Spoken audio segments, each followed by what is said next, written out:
there was Beit Shammai, Beit Hillel. They made a vote. You know, the Torah says Acharei Rabim Lahatot. The Torah says you go by the majority. And they made a vote, and they said they decreed 18 gezerot. And the Gemara said yesterday that one of the gezerot had to do with the mikveh, had to do with water that was filled up in a bucket. As we said yesterday, there's some people that want to join. I'll try to admit them right now.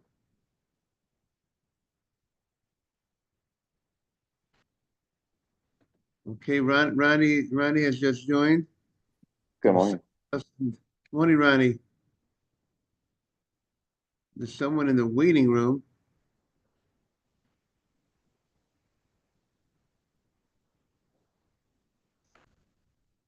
Kiva, you want to see what this is? Kiva, if you want to help me out over here. Who's this in the waiting room? It says waiting room. Good morning, Ronnie again. Waiting room 1.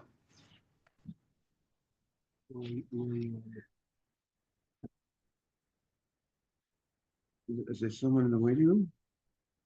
That's waiting room, yeah. See, no, that's Ronnie. So how's Ronnie in the waiting room and on at the same time? Okay, so just, yeah, it probably got me in twice. It's fine. Okay, fine. Okay. So the Gemara said, we spoke about the 18 enactments of the rabbis, and the Gemara had mentioned about the person putting a utensil underneath the pipe.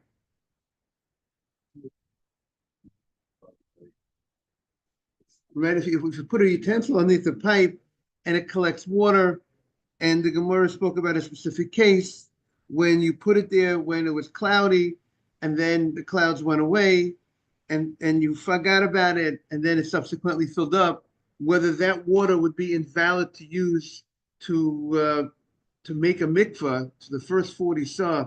Is that called mayim shuvim? If that's called drawn water or not, that would invalidate the mikvah because you had forgotten about it and the clouds had left. So therefore, would we look at it that it wasn't really done, it wasn't really filled up in the bucket with your proper intent? And the Gemara said that they decreed like Beis Shammai that you cannot use that water, and that would be a gezerah, one of the 18 gezerot. But the Gemara said, Rabbi Yossi, Rabbi Yossi says the argument is still in its place, and it was not decreed like Beit Shammai. Beit Hillel did not change their mind, and would not invalidate a mikveh. So what is number 18? The Gemara says, Batzri, you're missing. You don't have 18.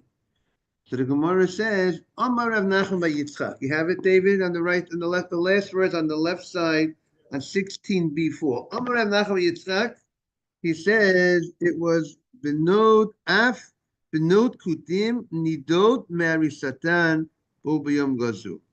There is a Gzeirah, there's a Mishnah in Nidat. As you know, a woman has a period. When she has a period, she becomes tameh. She has the ability to contaminate things. She has the ability to contaminate truma, would become tameh. David would have to watch the truma from such a woman, because that would, you have to keep the truma pure. And the woman, when she's in nidah, and then when she goes to today, the fact that a lady is in nidah is able to contaminate when she's in nidah doesn't really have practical ramifications, because we're not dealing with truma. We're not going to the Beit HaMikdash. It's not like the lady is going to be going into the Beit HaMikdash that now, because of a state of truma, she can't go to Beit HaMikdash, because you're not going to Beit HaMikdash anyways. So the status of the nidah is only specifically relevant today towards her and her husband about being intimate and other things we have to protect. What? Let's say she wanted to go to the courtyard or whatever. She wanted to go, like when it says there was hakel or whenever when the king when we read the Torah every 7 years, but Chag HaSukkot, but or if she would want to go, she has to bring a korban. She has a korban to bring. So if she would go, she wouldn't be able to go when she's a nidah. So the Gemara says that a girl under 12 years old is possible, could have a period, and there was the people called the Kutim. Who were the Kutim? The Kutim was a group of people that were from the nations that were brought to the land of Israel. Right, they came from Kuta and other lands, and they were brought to Israel in the cities of Shomron, and they were goyim, and as a result of this, there was a whole story with lions were killing them, and they converted to Judaism. And there's a question in the Gemara was whether their conversion was a good conversion or not a good conversion. Did they really let go of their idols when they converted, or they kept their idols when they converted? So whether they have a status of Jews or not a status of Jews, depending if their conversion was a good conversion. This Mishnah holds that it was considered a good conversion, but even though it was we consider a conversion, they weren't so careful, scrupulous in all the details of mitzvot. A lot of times they focused on the written law. They weren't so focused on the oral law. The things that were not clearly written in the Torah, they did not pay proper attention to. Now the Torah talks about a lady becoming a nidah, and because of that, they did keep basic laws of nidah. But the fact that a woman could be a nidah when she's a minor, when she's under 12, so that was morning Asaf. Welcome. And the fact that the nidah could be, she could have a status of a nidah when she sees blood when she's under 12, that is not openly written in the Torah, and the Kutim did not follow that, and therefore the rabbi said that if you have a girl, if there's a girl from the Kutim families, from those people, even if they're very young in their crib, so to speak, perhaps they saw blood, maybe they had the period, and the people are not taking care of it. The people are not taking proper precaution. The Kutim are not taking proper precaution, and therefore you would have to conduct yourself as if that girl is a nidah, and therefore if she touches truma, it would contaminate the truma. And the Gemara says this opinion is only according to Rameya. That Rameya holds that we're worried about the minority, because most girls, when they're under 12, they don't see blood, because they don't have their period under 12. So there is a rule called you go after majority. A majority don't see blood, so you shouldn't be concerned that this girl has had a period. But because there is a minority of girls that do see blood under 12, so Rameya was concerned for the minority. He was concerned for the minority, but not always. But the rabbis a lot of times will argue on Rameya and say we're not concerned for the minority. So this opinion that there would be a prohibition, that we would be concerned for the girls of the Kutim that are under 12 years old, is only the opinion of Rameya, who's more strict, who's concerned for a minority. Is that clear, David? Okay. Now the Gemara is still gonna continue in finding what is more of the 18 of the Gezerot, of the 18 decrees. So we've listed a number of them, and now let's go. We're continuing in our search for more of them. The Idach, we're not searching for the Titanic. We're searching for the Gezerot. How do you like that, David? The Idach Mahi. By the way, they're looking for the treasures of the Titanic. They're looking, finding out what the Zerot are of the rabbi. Those that are real treasures. Okay. How do you like that, Ronnie? The Idach Mahi.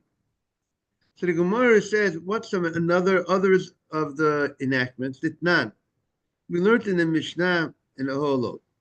Kol ha-metaltalin mevi'in et ha-tumah. All metaltalin bring tumah. Now, what does this mean? Let's give a nice introduction to this subject that we're about to talk about. And obviously, we having a Kohen in the house is something that makes it very relevant for us. Now, what'd you say?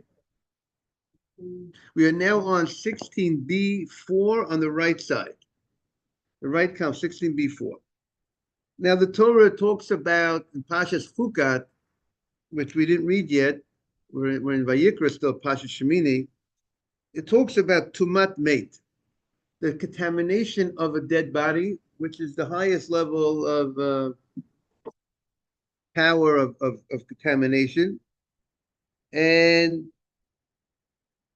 a person could receive contamination from a dead body, not only from carrying a certain amount of the dead body, carrying or touching, or meaning carrying without actually touching a certain amount of the body, or touching the body, even the being under the tent of the dead body.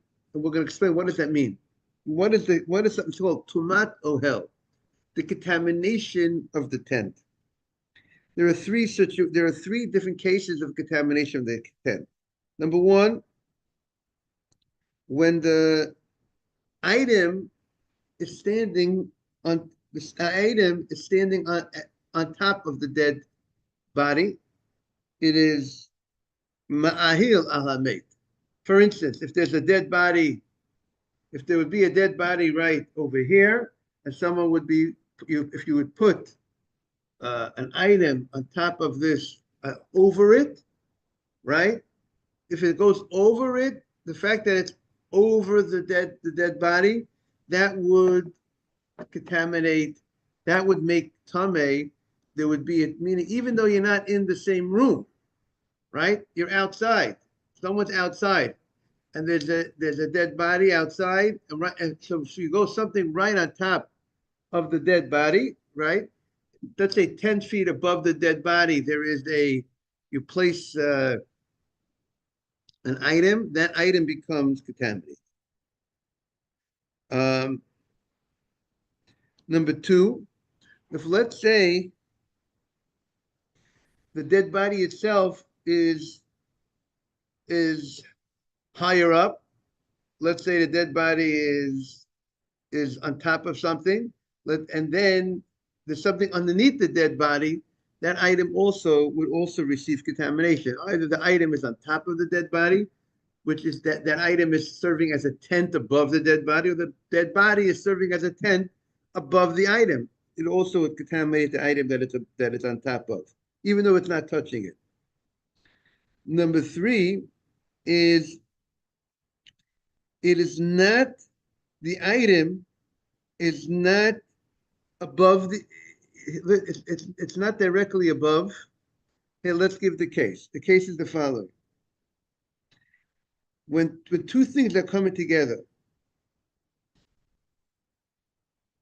if let's say something is on top of, there's a dead body right over here, right? Let's say there's a dead body right here. We could say it like that to give the example. And then there's something that's going above that dead body, and simultaneously that item is also above something, is above something else. So let's say there would be this would be here, right? Let's say we're outside. We're not talking about, when you're in a room, the whole ceiling is above the dead body, and then everything that's in the room is considered contaminated, which would be similar to this law, because if the dead body is right over here, here at the bottom. David, you watching? And then there's something that's serving as a tent. Let's say there's a little canopy above the dead body, but that canopy is also extends not only over the dead body, but over the item that's right over here. You see, David, you see the story? So now, because it's simultaneously a tent over the dead body and over the other item also becomes contaminated. That's the third situation of contamination. The item that serves as a tent over the dead body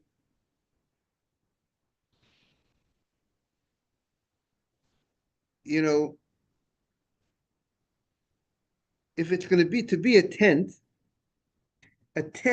to serve as a canopy or something that's above the dead, it could be something that's attached to the ground, which is like the ceiling, the room. If you're in a room and the dead body is in one corner, the ceiling that's above that dead body is also above the other items that are contained in the room. So therefore, it transfers all those items that are in the room that are simultaneously that are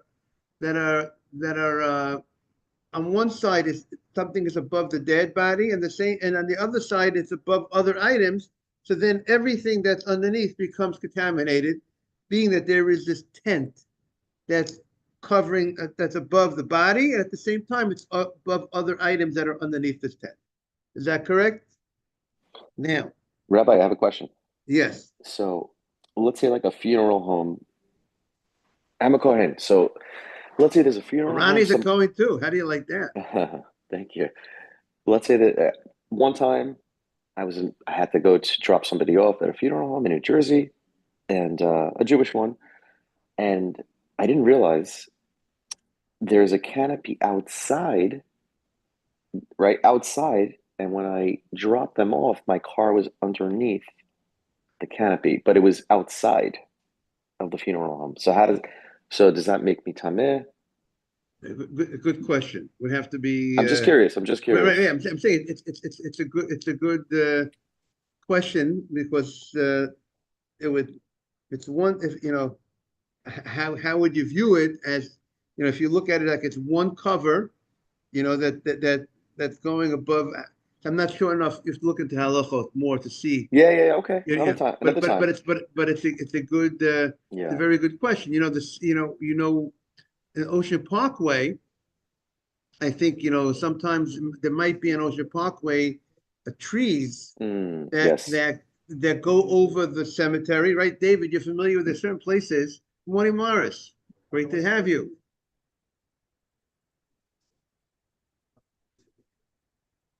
The main thing with the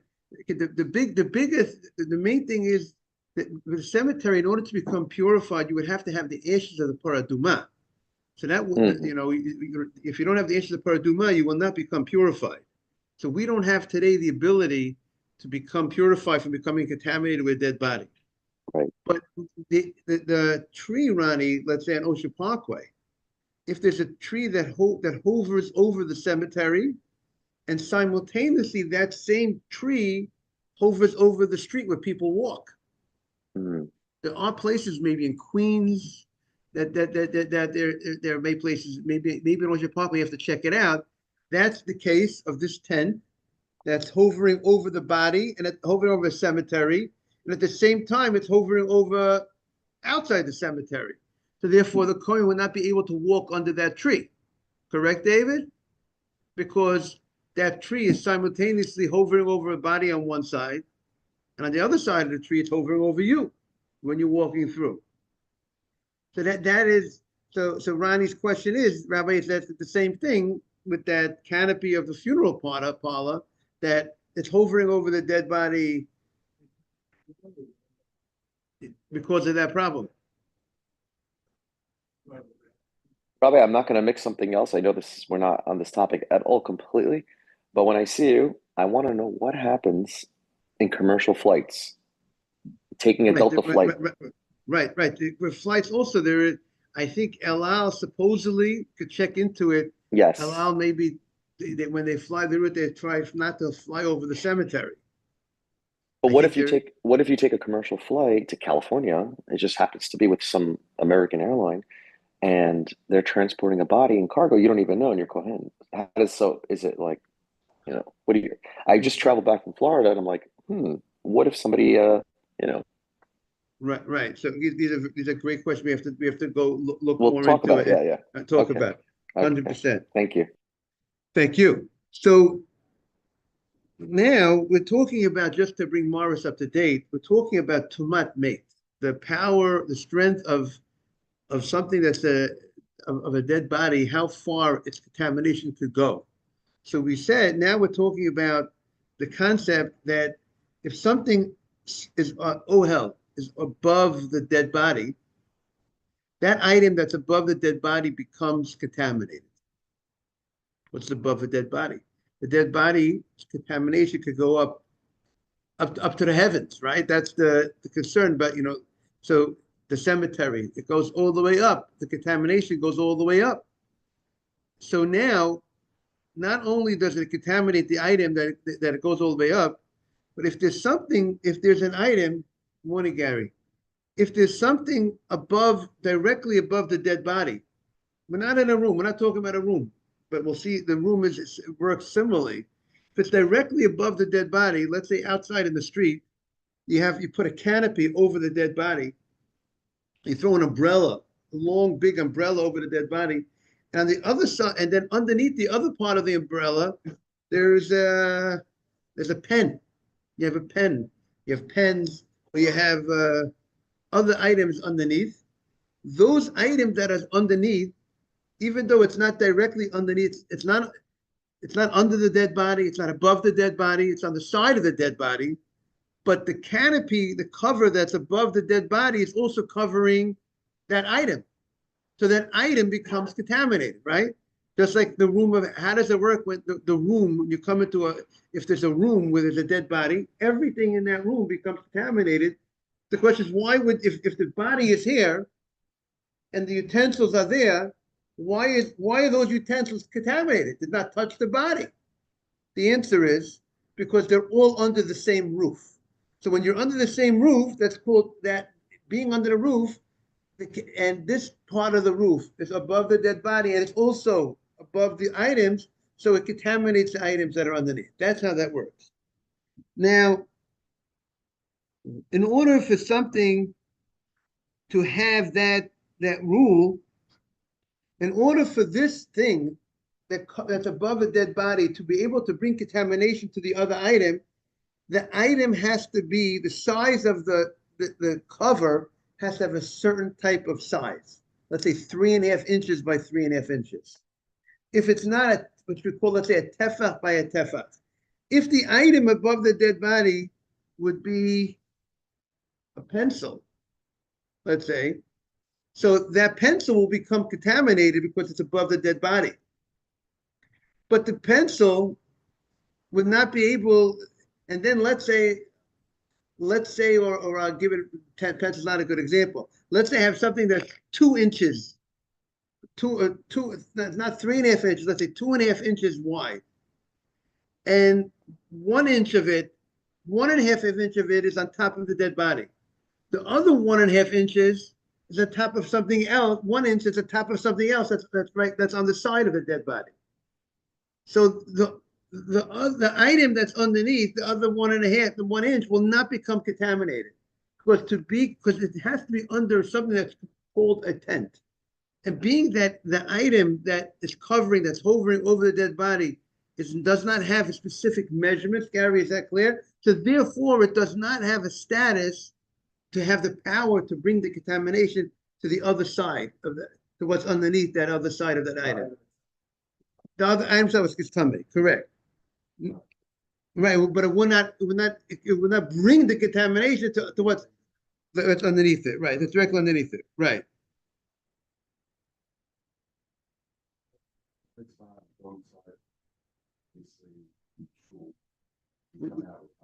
Right, you're in the building because you're under the same tent. Exactly. Right. Exactly. What'd you say it again? We have to wait. We have to wait till to Mashiach. What we do today is we wash our hands when we leave 3 times, right, left, right, left, right, left. But we have to wait till Mashiach to come. We'll have the paraduma, the ashes of paraduma. That's going to remove the contamination. Until then, we're all considered contaminated. And therefore, we say that's why the leading rabbis say you shouldn't go certain parts by the Temple Mount and all those areas. You should not go because we are contaminated. The contribution of the Birkas Kohanim, the Kedusha of Brachot of Birkat Kohanim, and like what we do today, but even in a state of contamination. But to go ahead and go into the Beit HaMikdash or those holy areas where there are maybe some rabbis that are very lenient, but they're playing with fire because it's a very serious what? Right, exactly right. Nobody should go there. We don't have truma today, but I'm saying that, the main thing today is not going to those holy places with that status of contamination. Now the Gemara says the following. It's not. We learned in the Mishnah. Kol hametaltalin, anything, any item. Good morning, Solomon. Any item that was on top of a dead body and simultaneously was on top of something else. Mevi'in et tumah, they bring the tumah to something, to the other item. How be'oveh hamadeya. If that item has a thickness, if it's a third of a tefach, meaning even though a third of a tefach, let's say a little over an inch or something. Morning, Charles.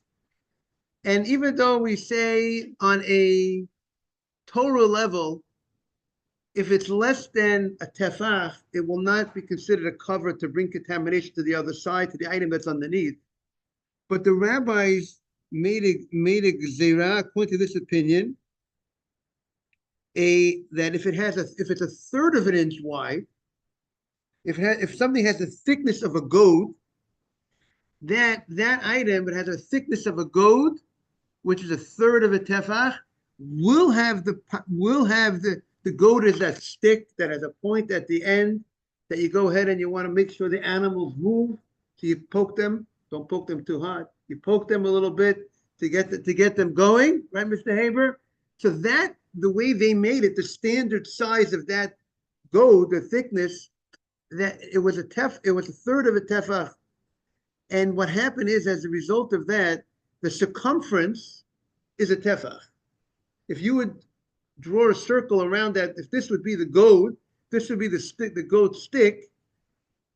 So it's a third of a tefach this way, but to go around it would be a tefach. And they were concerned that people would make a mistake if you would say that something that has a circumference of a tefach that goes around does not bring contamination. People will even say when something has actually wide a tefach will not bring contamination. So therefore, in order to protect that, the rabbi said that if you have an item that's on top of a dead body, even though the item is not 3.5 inches, not a tefach, but if its circumference would have a tefach, that also has a rabbinic power. That has a rabbinic power to bring contamination to something that's underneath the other side of it. That was the rabbi's decree, and therefore, and again, this is the job of the rabbis to protect the Torah. People shouldn't be mistaken. People don't know. People make a mistake between a circumference and a spread and a width. And that is one of the 18, because they wrote on that day when they came to the attic of Hananiah, this opinion says they made a vote and they decided to make this decree, to make this enactment regarding contamination, regarding tumah of a dead body. Amar Rav Tarfon. Rabbi Tarfon says he disagreed. He says that's not the case. Amar Rabbi Tarfon, he doesn't agree. He says, now we're on 17a. Akapach et banai. which is a very strong language where, like he says, he would bury his children, meaning to say he was like cursing himself, so to speak. Shezu halacha mekupachas. He says because of his great pain that people were making the mistake, and he says, like he's saying, if I'm wrong, then he's he would bury his sons. It's like an expression, but I don't know that we should be using these type of expressions. They had their reasons why they said it. He was a holy man, but he said it just to make a statement, to prove a point, how he felt that this was not correct, that this is not the way to go. He says, "Shezu halacha mekupacha." This is a mistaken. They're making a mistake to say such a thing. Sheshoma hashomea, because a person heard something. And sometimes when you hear something, Morning Jack, people hear something and they make a mistake. They don't hear exactly what's an accurate thing. The ta'ah. And he made a mistake. They made a mistake in understanding what the rabbis really meant to say. And here's the story, he says. He says, and therefore, he's of the opinion they never made such a gzera. And he says like this, Ha'ika over, if you have a farmer, and the farmer was passing by, Umardeya al katefo, and he had this goad on his shoulder. So he has this stick, it's this long stick on his shoulder. Sidu achad ala kever. And he had one side of the stick was on top of the cemetery, on top of the dead bodies. So timu oto.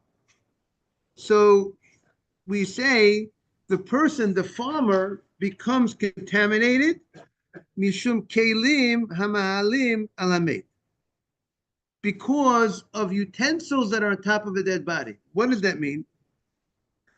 Because the utensil, like we said before, the goad, that goad stick, we said it's not a tefach wide. It's not wide. Doesn't meet the Torah requirements of width of something that has the power to be considered a real tent, to bring contamination to something else.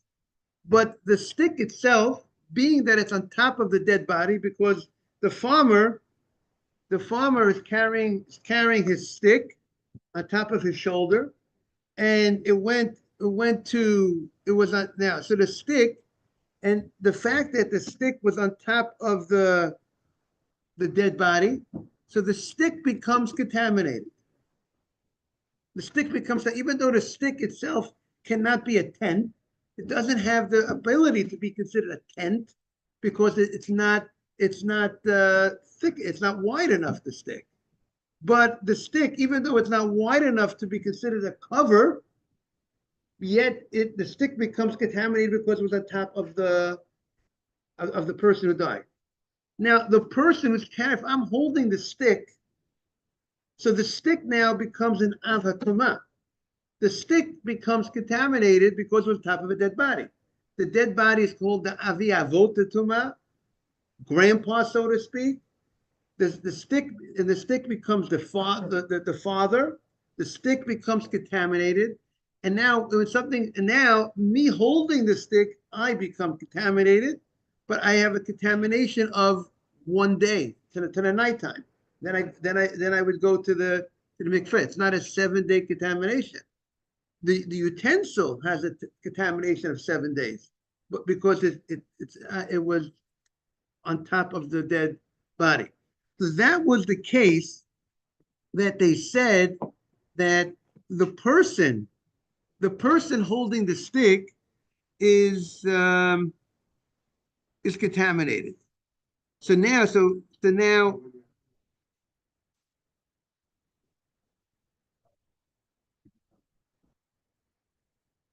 right, the providing that right, correct, that utensil only would have the ability to contaminate you if the utensil is an if we touch it. But if you're an avatuma, if the utensil is an av, meaning if a person who was in, if I was in the tent of the dead body, if I would touch a utensil, right?